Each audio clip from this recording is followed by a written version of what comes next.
Berjumpa lagi dengan saya Master Sato dari LPK Sampel Komputer. Salam sehat, semangat, dan bahagia. Pada seri ke-10 pembelajaran coding kali ini, kita akan melanjutkan seri yang ke-9, di mana pada seri ke-9 kita baru menambah salah satu ribbon yang namanya development. Nah, development itu fungsinya seperti apa? Kita akan ikuti langkah-langkah yang saya berikan sebagai berikut. Nah, di sini di hadapan kita ada layar kosong dari Microsoft Excel begini. Kita sudah menambahkan developer di sini. Nah, sekarang manfaat developer itu seperti apa? Misalnya, kita akan menuju ke suatu sel di katakanlah G1, di mana default dari Microsoft Excel kalau kita buka pertama kali itu selalu di A1. Memang kalau kita tanpa program pun tinggal menggunakan mouse langsung klik di G1 sudah aman, beres, nggak ada masalah. Tetapi permasalahannya bukan di situ. Persoalannya adalah bagaimana kita mulai masuk mengenal perintah-perintah coding. Ya, perintah-perintah coding itu dikendalikan oleh menu yang namanya developer. Nah, kita mulai ya, kita klik developer. Kemudian perhatikan di bagian kiri ada menu Visual Basic. Kita klik di situ. Nah, di dalam menu Visual Basic inilah kita akan mulai merancang. Menu-menunya di sini agak beda dari Microsoft Excel. Ya, beberapa sama ya, seperti file, insert itu sama, format itu sama. Tapi yang akan kita pakai adalah yang insert ini. Insert, kemudian modul. Nah, pada lembar putih inilah kita mulai mengetikkan coding-coding atau kode-kode yang akan kita buat. Yang pertama kali harus dengan kata sub, spasi, kemudian diikuti satu kata. Misalnya menuju sel, ini satu huruf, satu kata, menuju sel tanpa spasi, diakhiri dengan kurung buka dan kurung tutup. Begitu kita tekan enter, di sini akan muncul end sub.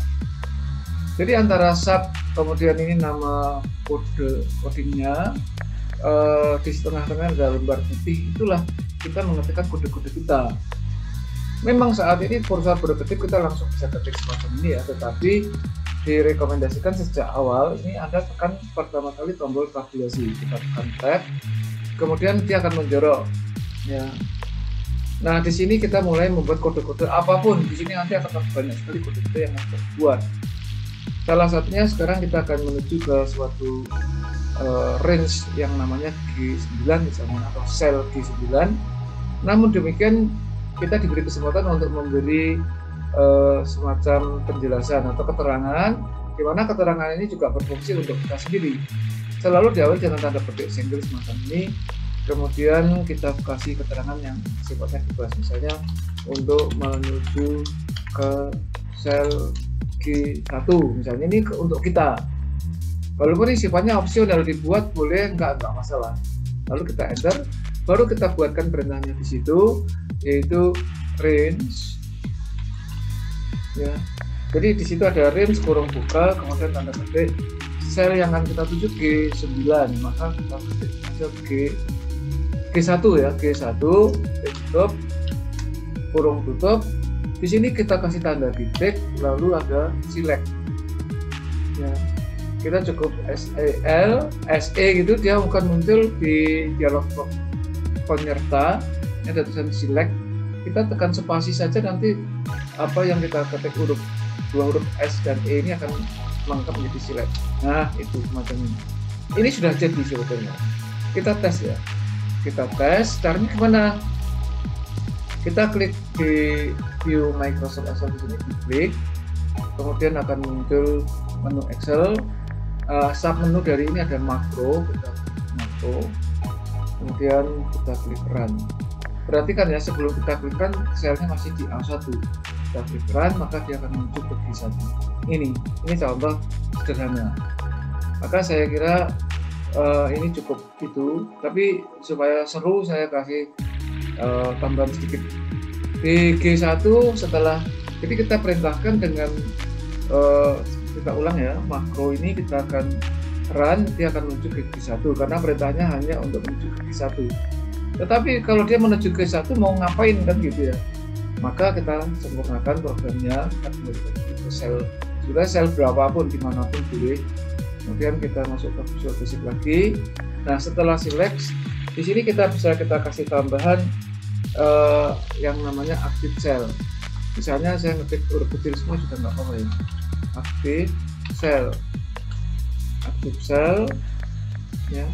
Active cell di sini kita isi dengan tanda titik. Jadi sel aktif dalam hal ini kan G1.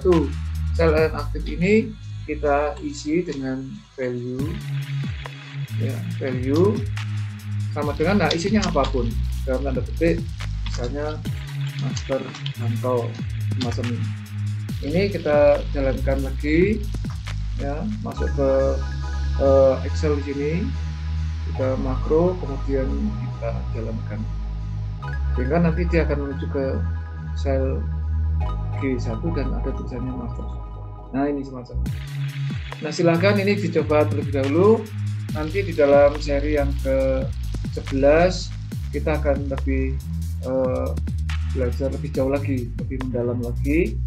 Kiranya ya, apa yang saya sampaikan walaupun hanya sekitar 10-15 menit ini memberi inspirasi dan memotivasi Anda untuk belajar semakin giat supaya Anda menjadi kompeten, karena hanya orang-orang yang kompetenlah yang menjadi pemenang di dalam situasi dan kondisi apapun. Demikian, salam saya Master Sarto dari LBH Center. Tetaplah sehat, semangat dan bahagia. Sampai jumpa.